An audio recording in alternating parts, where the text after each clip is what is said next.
నువ్వు నాకు చేస్తావా మామ రొట్టె? ఆ? నీది వీడియో తీస్తున్నా మామ. నువ్వు రొట్టె చేస్తున్నావు కదా. నీకు రొట్టె చేస్తున్నావు కదా, నేను వీడియో తీస్తున్నా. నువ్వు నాకు ఎన్ని రొట్టెలు చేస్తావు మామ? నాకు ఎన్ని చేసిస్తావు రొట్టెలు?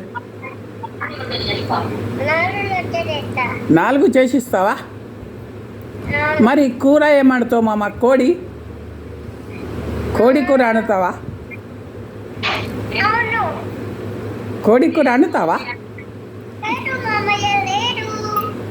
మీ మమ్మీ కోడి కూడా అన్నానియ్యది కదా మామ. మీ మమ్మీ వద్దు అంటాయి. పప్పు చేస్తావా? పప్పు వద్దు మామ, కోడి కావాలా మామ? మళ్ళా చేయాలా? మమ్మీకి చేయరాదా? నీకు వస్తుంది కదా మామ, నీకు వస్తుందా? నేను కోడి తేవాలా మరి? కోడి వండుతావా? కోడి ఎట్లా అంటుంది? కొకరక్కో అంటుంది.